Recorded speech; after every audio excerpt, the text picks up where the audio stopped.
बच्चे, आज आप लोग के सामने एक नया टॉपिक लेकर आया है जो आपके पाठ्य पुस्तक से ही है और लगभग ये सबसे इम्पोर्टेंस है ना। ये प्रश्न सबके मन में आता है कि आखिर सविनय अवज्ञा आंदोलन क्या था या क्या है ना।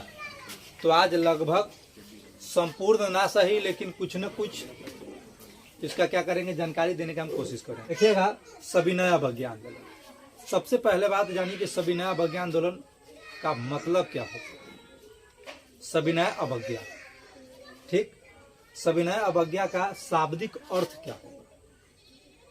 किसी भी चीज को जानने से पहले उसका अर्थ टटोल लीजिए, है ना, कि उसका अर्थ क्या होगा। तो आज हम इतिहास पढ़ रहे हैं। क्या पढ़ रहे हैं? इतिहास। इतिहास का अर्थ होता है, कहा जाए इतिहास, अतीत के अध्ययन को हम लोग इतिहास कहते हैं। अतीत किसको कहते हैं? तो बीते हुए समय को, है ना, जो चीज बीत गया, है ना, उसी वो अतीत बन गया। क्या बन गया? अतीत बन गया। और उसको हम किसी न किसी पुस्तक के माध्यम से क्या करते हैं, पढ़ते हैं, तो इतिहास बन गया। क्या बन गया? इतिहास बन गया। तो अतीत के बारे में हम जो अध्ययन करते हैं या अतीत के बारे में जो हम जहाँ से जानकारी इकट्ठा करते हैं जिस शास्त्र के द्वारा, वही शास्त्र हमारा क्या कहलाता है? इतिहास कहलाता है। क्या कहलाता है? इतिहास। आज इतिहास के पन्नों से ये चीज निकाल के लाए हैं, सविनय अवज्ञा आंदोलन। ठीक है, सविनय अवज्ञा आंदोलन कहने के लिए तो बहुत सारी बातें हैं, लेकिन यहाँ पे शॉर्टकट में समझाने की कोशिश करेंगे, है ना। तो सबसे पहले सविनय अवज्ञा आंदोलन का अर्थ जानेंगे। यहाँ पे हम जाहिर सी पूरा लिखे कि सविनय अवज्ञा आंदोलन, आंदोलन नहीं, सविनय अवज्ञा का अर्थ क्या हो। सुनिएगा बुआ, हंसिए नहीं, इतिहास बनने वाला नहीं, घबराओ। तू लोग कैसे इतिहास बनेगा जानता है? परीक्षा जब होगा ना और रिजल्ट सबसे आगे आएगा, खुश ना हो, पीछे से सबसे आगे रहेगा पीछे से, तब इतिहास के सुनहरे पन्नों पर तुम्हारा नाम लिखा जाएगा। ठीक है, कि छात्र फलना कुमार, औलाद चिलना का, मतारी के नाम ढिकचिका, बाप के नाम ढिकचिका, है ना।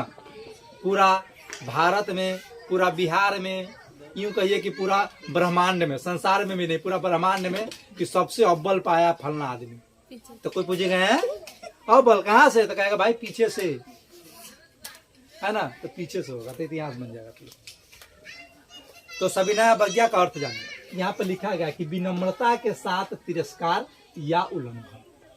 विनम्रता के मतलब आदर पूर्वक, बिना हिंसा किए, बिना हिंसक किए, अगर किसी चीज को हम क्या, किसी सरकार के बातों को क्या करना, न मानना, या सरकार के बातों को विरोध करना। और उसका विरोध कैसे? उसका विरोध भी कथी से? सिस्टमेटिक ढंग से, न कि हिंसा करके, अहिंसा के साथ, एकदम विवेकपूर्ण से, एकदम व्यवहार के साथ उसका क्या करना, उल्लंघन करना या उसको विरोध करना। सविनय अवज्ञा का अर्थ यही होता है। क्या होता है? सविनय अवज्ञा का अर्थ यही होता है। यहाँ पे लिखा गया है कि विनम्रता के साथ तिरस्कार या उल्लंघन करना। किसी भी कानून का, आज कहाँ से आया सब बताएंगे अभी, किसी भी कानून का यदि हम विनम्रता के साथ, विवेकपूर्ण साथ, कोई हिंसा नहीं, कोई मारपीट नहीं, कोई गाली गलौज नहीं, कोई पथराव नहीं, कोई रोड़ा पत्थर नहीं, आराम से उसका हम क्या करेंगे, विरोध करेंगे, तो वही क्या कहलाता है? सविनय अवज्ञा। क्या कहलाता है? सविनय अवज्ञा। उसका अर्थ हुआ। या एक शब्द, एक और अर्थ है कि सरकार द्वारा जारी किसी भी कानून का, जब सरकार कोई कानून जारी करता है, जरूरी कोई सरकार जो कानून जारी कर देता है तो सब जनता क्या कर लेता है, उसको मान ही लेता है। बहुत ऐसे जनता होता है या बहुत ऐसे विरोधी दल के नेता होते, वो कहते नहीं ये जनता के लिए सही नहीं है।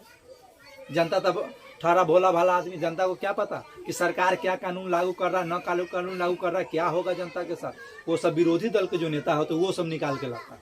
अब विरोधी दल को जो नेता, हालांकि विरोधी पक्ष होना एकदम जरूरी है, विरोधी पक्ष होना एकदम जरूरी है। ठीक है, यदि विरोधी पक्ष नहीं होगा तो सरकार क्या कर रही है, क्या नहीं कर रही है, जनता को क्या लाभ पहुंचाएगा ना पहुंचाएगा, हम लोग को पता नहीं चलेगा। एकदम समझ जाइएगा आज इसको।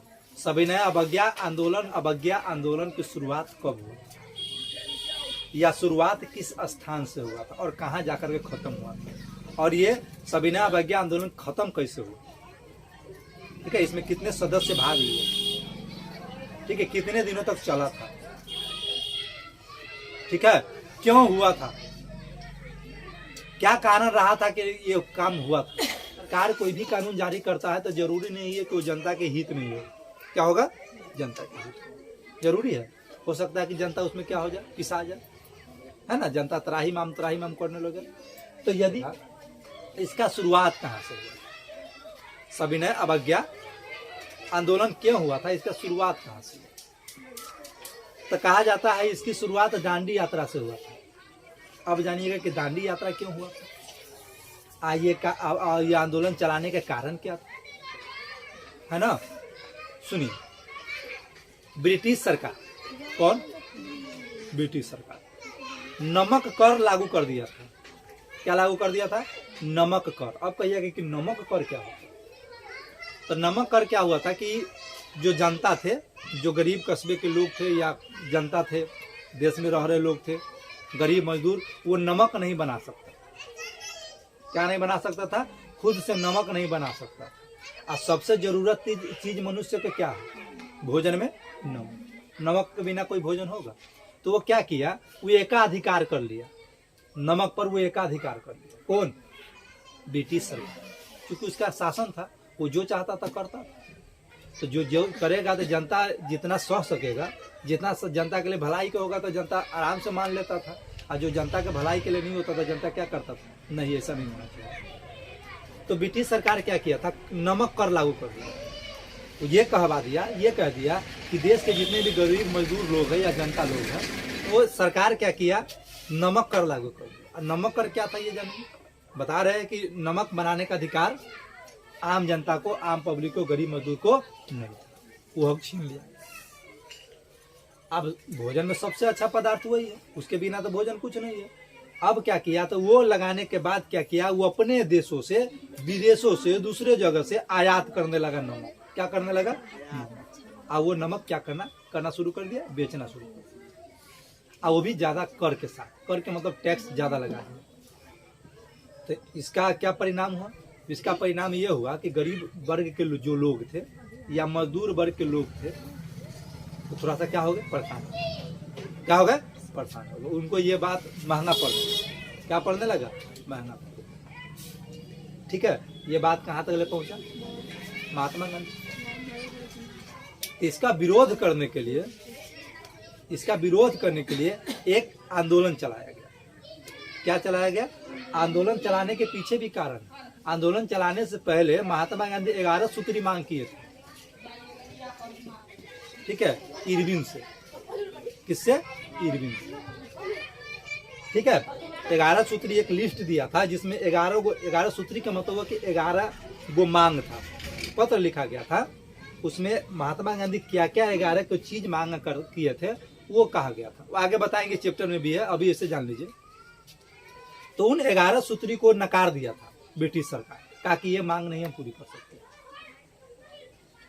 ठीक है, उसके बाद नेहरू रिपोर्ट, उसको भी ठुकरा दिया। जब ये सब ठुकरा दिया ना, अब वो जबरदस्ती करने लगा, कर लगाने लगा। तो महात्मा गांधी कहा कि साला सही से नहीं मानेगा। अंग्रेज सही में साला तो थुथुर था। कथी था, थुथुर।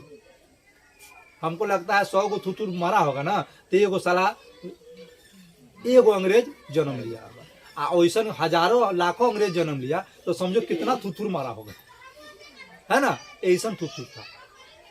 ठीक है, लेकिन महात्मा गांधी जो थे हमेशा उनको बातों से समझाने की कोशिश करते थे, अपना हक एकदम विनम्रता पूर्वक से मांगना चाहते थे। लेकिन वो साला से उकसाता था, और वैसे करता था। तो उसी के बीच में उसी को ईंट के जवाब पत्थर से देने के लिए जन्म हो गया महात्मा किसका, चंद्रशेखर आजाद का, भगत सिंह का। ये सब मानने वाला नहीं था। ये क्या है कि बुढ़वा हो महात्मा गांधी, बुढ़वा होता हम आराम से बतिया, जो साला हमारे से बतिया, हम 15-16 साल के होती, साला मार के गतरे गतरे तोड़ दो, फांसी पर चढ़ देवो तो चढ़ देवो, लेकिन मार के छोड़। वैसा नहीं किया। तो ये सब नरम दल थे। महात्मा गांधी के जितने भी लोग थे, सदस्य थे, सब नरम था लगभग। लेकिन अब युवा जो होता है, युवा में जोश न होता है, हो युवा थोड़ी बर्दाश्त करेगा जितना बुजुर्ग लोग सह लेगा। बुजुर्ग का तो चलो जाने दे, कोई दिक्कत, युवा का जाने दे, कहाँ रे, चल इधर आ कोपचे में, कोपचे में लेकर 10 धुलाई करेगा कि मत पूछिए। तो नहीं मान रहा था, तो इसी इनका 11 सूत्री ठुकरा दिया, नेहरू रिपोर्ट ठुकरा दिया। तो महात्मा गांधी कहा कि इस साला से थुथुर सही से नहीं मानेगा, अब कोई ना कोई आंदोलन चलाना पड़ेगा। तो आंदोलन चलाया। उस आंदोलन का नाम दिया गया कथी, सविनय अवज्ञा आंदोलन। शुरुआत देखिए, इसका अर्थ जान गए। देखिए, दांडी यात्रा का इसका नाम है शुरुआत दांडी यात्रा या नमक सत्याग्रह के नाम से भी जानते हैं। क्या? दांडी यात्रा, दांडी एक जगह है, गांव है, ठीक है, वहीं के लिए यात्रा हुआ था, तो वो कहलाया दांडी यात्रा। क्या कहलाया? हम लोग कहीं जाते हैं घूमने, किसी मंदिर मठ जो बड़े बड़े तीर्थ स्थान पर, तो हम तीर्थ की ओर जाते हैं, तो वो क्या कहलाता है? तीर्थ यात्रा कहलाता है कि नहीं कहलाता?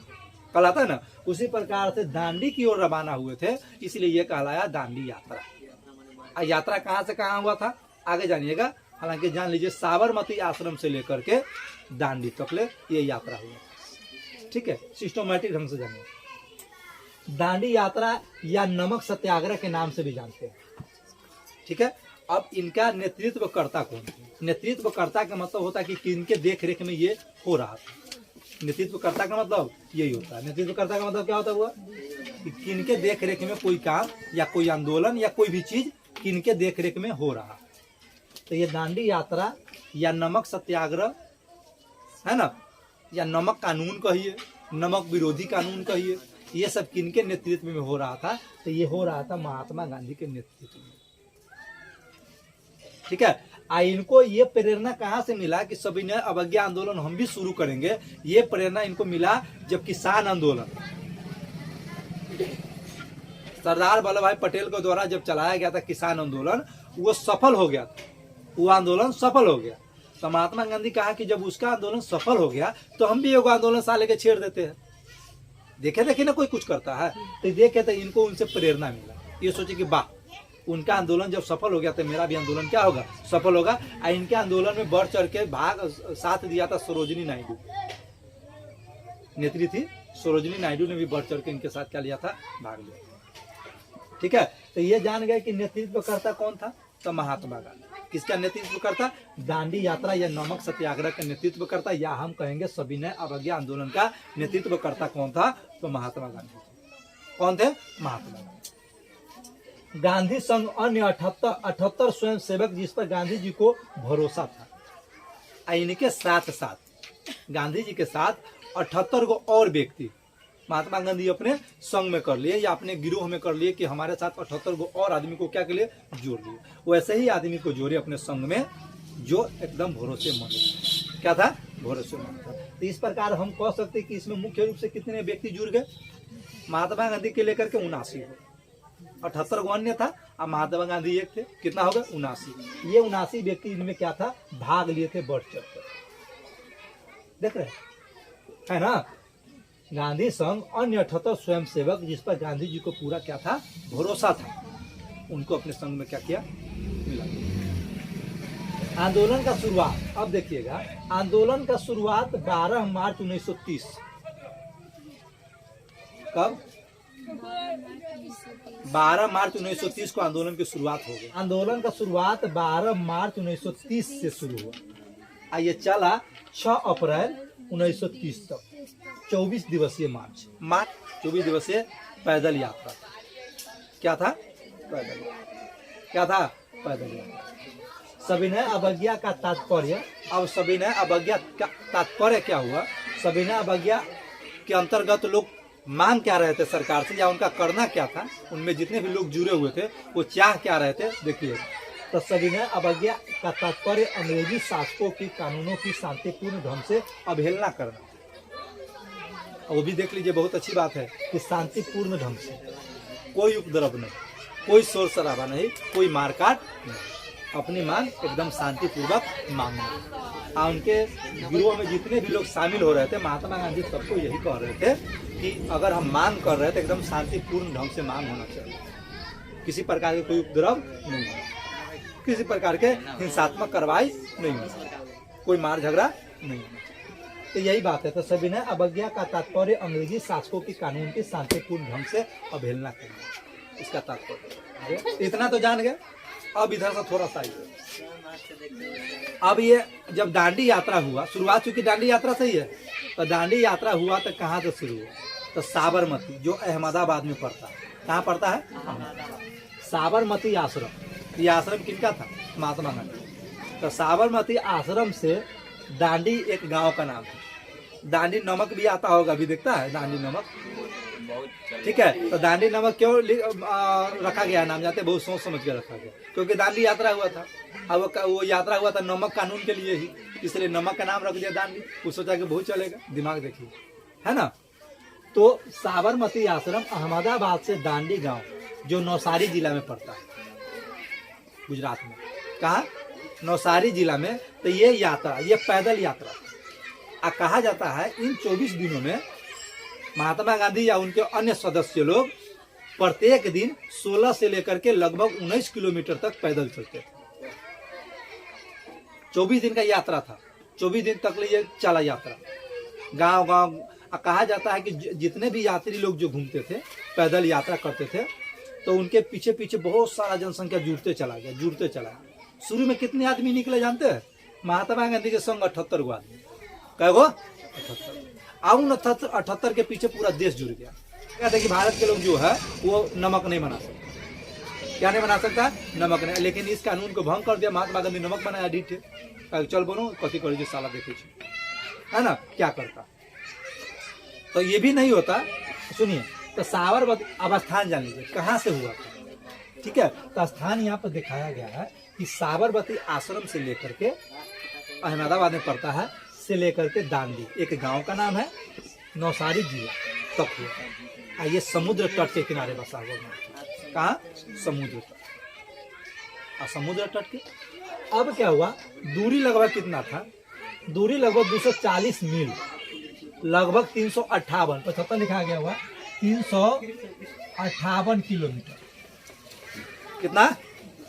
240 मील था, 40 मील, लगभग 358 किलोमीटर।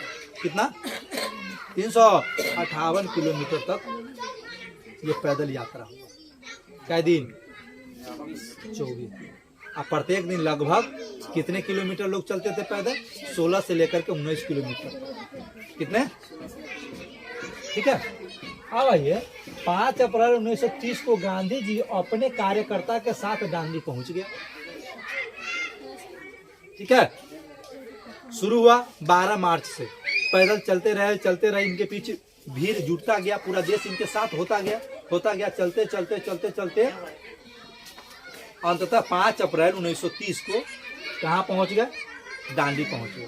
दांडी समुद्र किनारे बसा हुआ एक गांव था, वहां पहुंच गए। 5 अप्रैल 1930 को गांधी जी कहाँ पहुंच गए? किसके साथ? अपने कार्यकर्ता के साथ। वही 78 को जो व्यक्ति को जुड़े हुए थे अपने साथ, उनके साथ, और जितने भी हुजूम इनके साथ थे। हुजूम का मतलब क्या होता है जानता है ना? भीड़, है ना। जैन सैलाब था, लोग इनके पीछे जुड़े हुए थे, सभी लोग वहां कहाँ पहुंच गए? और 6 अप्रैल को दांडी समुद्र तट पर, कहा? दांडी समुद्र तट पर गांधी जी ने स्वयं अपने हाथ से नमक बनाकर क्या किया? ब्रिटिश सरकार के नमक कानून को तोड़ दिया। ठीक है। पूरा कितने दिन की यात्रा के बाद? 24 दिनों की यात्रा के बाद। यात्रा कैसे हो रहा था? पैदल हो रहा था। क्या हो रहा था? पैदल। नेतृत्व कौन कर रहा था? महात्मा गांधी का नेतृत्व कर, लगभग, है ना। संक्षिप्त में लगभग बहुत कुछ समझ गए होंगे। ठीक है। अब आइए, तो इनका महात्मा गांधी ऐसा क्यों किए जानते हैं? क्योंकि जो ब्रिटिश सरकार था वो कह गया था कि नमक तो लोग नहीं बना सकता, नमक हमारा ही खाएगा। एकाधिकार कर लिया था, आयात करता था, उस पर कर लगाता। महात्मा गांधी कहा कैसे नहीं बनाएंगे, अब हम कानून बनाए, तू जिस चीज के लिए हम कानून बनाएंगे, तू उस कानून को नहीं मानेगा, तो एक प्रकार से हमारा कानून तोड़ दिया। तू कहा था कि कानून नमक नहीं बनाएगा, कहा कि हम नमक बनाएंगे। नमक बना के क्या किया? उस कानून को क्या करिए? तोड़ दिया। तो पहुंच गए कहाँ? दांडी। 6 अप्रैल को दांडी समुद्र तट पर गांधी जी ने स्वयं अपने हाथ से नमक बनाकर ब्रिटिश सरकार के नमक कानून को तोड़ दिया। पानी को करके बाष्पित करके नमक बनाया, समुद्र के जल को नमक बना दिया, अपने हाथों से नमक बनाया, और लोगों को अकेले नमक बन गए। कथी कर लो? और लोगों को कहते थे कि इन कानून को विरोध करो। महिलाओं को कहते थे कि शराब का विरोध करो, शराब के दुकानों के सामने धरना दो। महिलाओं को ये कहते थे, बहुत चाहिए बातें कहते थे। आगे चलेंगे। ठीक है। तोड़ दिया। अब क्या हुआ? ये ऐसा हुआ क्यों? देखिए, 31 जनवरी 1930 को महात्मा गांधी ने 11 सूत्री मांग रखी, जो इस प्रकार 11 को मांग रखा था इरविन के सामने। किसके सामने? इरविन के सामने। मांग नंबर 1 था कि पूर्ण शराबबंदी होना चाहिए। महात्मा गांधी अपने मांग में कहे थे कि हमारे देश में कि पूर्ण शराबबंदी हो जाए। दूसरा का मांग क्या था कि मुद्रा विनिमय में 1 रुपया 1 शिलिंग 4 पैसे के बराबर होना चाहिए। दूसरा में क्या था, कहा माल गुजारी उसे विधानमंडल के अधीन रखा जाए, नमक कर समाप्त कर दिया जाए। उसके बाद सैनिक व्यय में 50% की कम की जाए। ये सब मांगे, और भी मांगे हैं, आगे जगह नहीं था, आगे फिर बताएंगे। तो ये था सभी ने अवज्ञा आंदोलन का कथित संक्षिप्त जानकारी। थोड़ा सा और आगे बढ़ेंगे।